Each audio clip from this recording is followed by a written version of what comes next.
मुख्यमंत्री ने ऊना जिले के कुटलेहड़ और हरोली को दी करोड़ों की सौगात। राज्य विद्युत बोर्ड के मंडल ट्यूरी, बड़ोली और कियारिया में पटवार वृत्त खोलने की भी की घोषणा। बिलासपुर की बंदला पंचायत में कुत्ते ने 9 साल की बच्ची पर किया हमला। कुत्ते के हमले से बच्चे के मुंह का बायां हिस्सा पूरी तरह से हुआ खराब। चिकित्सकों ने पीजीआई चंडीगढ़ किया रेफर, मामला दर्ज। बैजनाथ में खुलेगा अत्याधुनिक देवभूमि आई अस्पताल। सेवानिवृत्त नेत्र विशेषज्ञ और निदेशक डॉक्टर एसके शर्मा ने लोगों की मांग को देखते हुए लिया अस्पताल खोलने का निर्णय। और सोलन में 2 दिवसीय जुडो प्रतियोगिता का आयोजन। प्रतिभागी बोले, प्रतियोगिता से उनका होता है सर्वांगीण विकास। प्रतियोगिता में 100 से अधिक प्रतिभागी ले रहे भाग। नमस्कार, आप देख रहे हैं एचपी 24x7। मैं हूं जनीशा। मुख्यमंत्री जयराम ठाकुर ने ऊना जिले के अपने 1 दिवसीय प्रवास के दौरान जिले के कुटलेहड़ और हरोली विधानसभा क्षेत्रों के लगभग 67 करोड़ रुपए की विकासात्मक परियोजनाओं का उद्घाटन और शिलान्यास किया। मुख्यमंत्री जयराम ठाकुर ने कहा कि ऊना जिला पिछले 4 वर्षों में चहुमुखी विकास का गवाह बना है। जिले के विभिन्न भागों में 1600 करोड़ रुपए के विकासात्मक कार्य को समर्पित और पूरा किया जा रहा है। यह कला केंद्र निश्चित रूप से क्षेत्र में सांस्कृतिक गतिविधियों का मुख्य केंद्र बनेगा। उन्होंने कहा कि कोरोना महामारी के बावजूद राज्य में सुनिश्चित किया है कि विकास की गति निर्बाधित रूप से चलती रहे। इस कठिन दौर में बहुमूल्य जीवन को बचाने के लिए राज्य सरकार ने स्वास्थ्य सुविधाओं को सभी स्तरों पर मजबूती प्रदान की। मुख्यमंत्री ने कहा कि विपक्ष नेता हताशा में बेबुनियादी और निराधार आरोप लगा रहे हैं।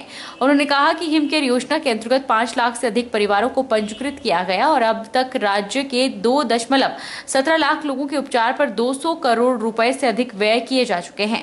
मुख्यमंत्री सहारा योजना के तहत गंभीर बीमारियों से पीड़ित आर्थिक रूप से कमजोर लोगों को निरंतर देखभाल के लिए 3000 रुपए प्रति माह प्रदान किए जा रहे हैं।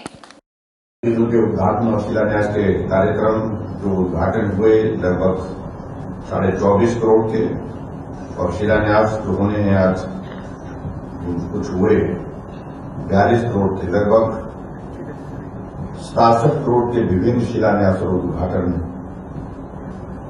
आपके इस क्षेत्र में आज हो रहे हैं, जिसके लिए भी मैं आप सबको बहुत बहुत बधाई देता हूं, शुभकामनाएं। और आज हमें इस बात की प्रसन्नता है कि ऊना जिला हर दृष्टि से विकास की राह पर आगे बढ़ते हुए हर क्षेत्र में तरक्की करते हुए एक अलग पहचान के साथ खड़ा है।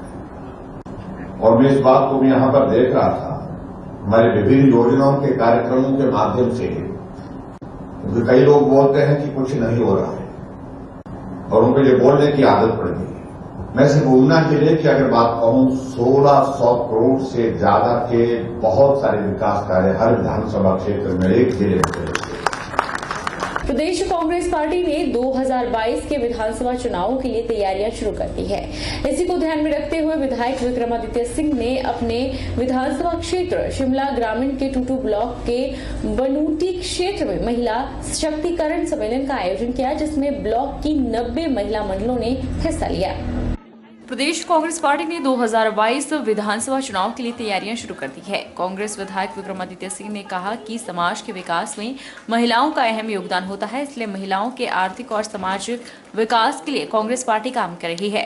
विक्रमादित्य सिंह ने कहा कि पिछले 4 उपचुनाव में कांग्रेस पार्टी पर भरोसा जताया है और 2022 के विधानसभा चुनाव में भी कांग्रेस पार्टी जीत दर्ज कर प्रदेश में सरकार बनाएगी। भाजपा सरकार में बेरोजगारी, महंगाई चरम पर है और सरकार 4 साल के कार्यकाल में हर मोर्चे पर विफल साबित हुई है। अभी हमने जो है एक महिलाओं का सम्मेलन जो है वो शिमला ग्रामीण के अंदर किया है और महिलाओं का सशक्तिकरण करना हमारा दायित्व बनता है। हमारी आबादी की आधी जो है वो आधी हिस्सेदार है और इनको मजबूत करना, इनकी आवाज को उठाना हमारा दायित्व है। इसको हम करते रहेंगे और आगे जो विधानसभा के चुनाव भी इस वर्ष के अंत में होने हैं। मुझे पूरा विश्वास है कि जिस तरीके से अभी 4 उपचुनावों में कांग्रेस पार्टी को पूर्ण बहुमत मिली है, उसी तरीके से हम एकता से आगे बढ़ेंगे। जिस तरीके से जो माहौल आज प्रदेश के अंदर बना हुआ है, जो गरीबी आज, महंगाई आज चरम सीमा पे है, बेरोजगारी आज चरम सीमा पे है, कर्मचारी हताश है, किसान हताश है, बागवान हताश है, युवा वर्ग आज नशे की चपट में है, बेरोजगारी आज चरम सीमा पे है। तो इन सब चीजों को मद्देनजर रखते हुए हमें पूरा विश्वास है कि प्रदेश में जो है वो तख्ता पलट होगा। प्रदेश में कांग्रेस पार्टी की सरकार पूर्ण बहुमत से बनेगी। उधर मंडी सांसद प्रतिभा सिंह और विधायक आशा कुमारी ने कहा कि लोकतंत्र में महिलाओं की भागीदारी बढ़े, इसके लिए कांग्रेस पार्टी ने महिलाओं को प्रोत्साहित करने के साथ पंचायती राज में आरक्षण का प्रावधान भी किया है और विधानसभा और संसद में भी महिलाओं की प्रतिभागी बढ़े। इसके लिए आरक्षण का बिल जल्द लाया जाना चाहिए ताकि महिलाओं की भागीदारी बढ़ सके। हमें खुशी है कि महिलाओं का बहुत उत्थान हुआ है, खास उस तौर पे जब कांग्रेस का शासन रहा, कांग्रेस की सरकारें रही। और आप जानते हैं कि जब कांग्रेस में यूपीए सरकार भी थी दिल्ली में, उस वक्त भी एक महिला को देश का राष्ट्रपति बनाना, महिलाओं को मान सम्मान देना, पार्लियामेंट की स्पीकर को एक महिला को उस कुर्सी पे बिठाना बहुत बड़ी बात थी। और जब राजीव गांधी जी प्रधानमंत्री थे तो उन्होंने भी ये पंचायती राज के तहत जो ये किया है, जिससे महिलाओं को आगे आने का मौका मिला। नहीं तो महिलाएं हमारी चार दीवारी तक सीमित रहती थी। वही महिलाएं आज उनकी आधी भागीदारी पंचायतों में है, पंचायत की प्रधान बनी है, बीडीसी की मेंबर बनी है, जिला परिषद में आई हैं।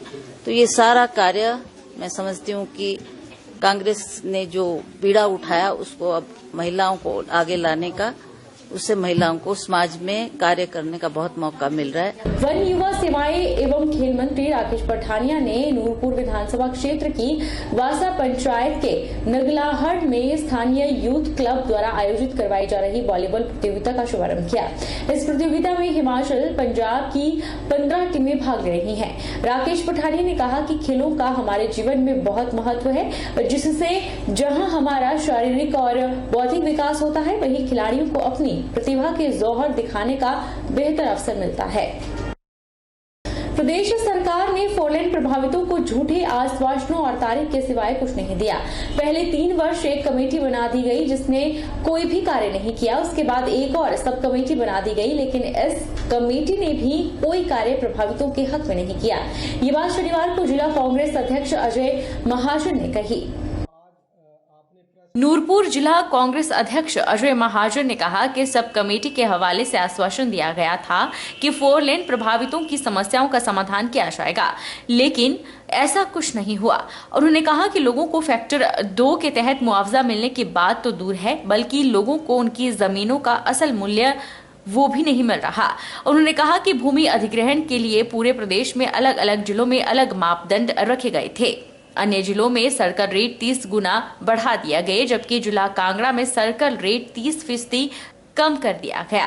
उन्होंने कहा कि लोग उजड़ रहे हैं, लेकिन सरकार को कोई परवाह नहीं। महाजन ने कहा कि सरकार लोगों की समस्याओं का समाधान करे, अन्यथा कुछ ही महीनों बाद जनता अपना निर्णय सुना देगी और इस सरकार को घर बिठा देगी। सब कमेटी ने अब तक कोई भी निर्णय नहीं लिया।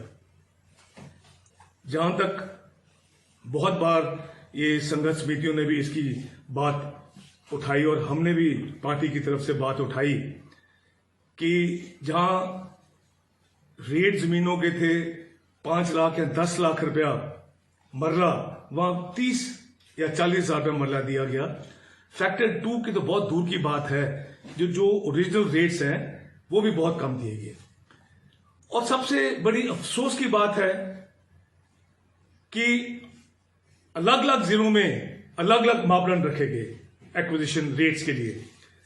कई जगह जो सर्कल रेट था कई जिलों में उसको 20 गुना 30 गुना किया गया, और कांगड़ा में जो सर्कल रेट है उसको, कांगड़ा डिस्ट्रिक्ट में जो सर्कल रेट है, जो हमारे प्रभावित लोग थे, उसको सर्कल रेट को भी 40% कम कर दिया गया। एक जो रेट्स अनरीजनेबल लिए, 10 लाख की चीज आप 30,000 में ले रहे हो, और दूसरा सर्कल रेट आप और कम कर रहे हो। वक्त तो चला है एक छोटे से ब्रेक का।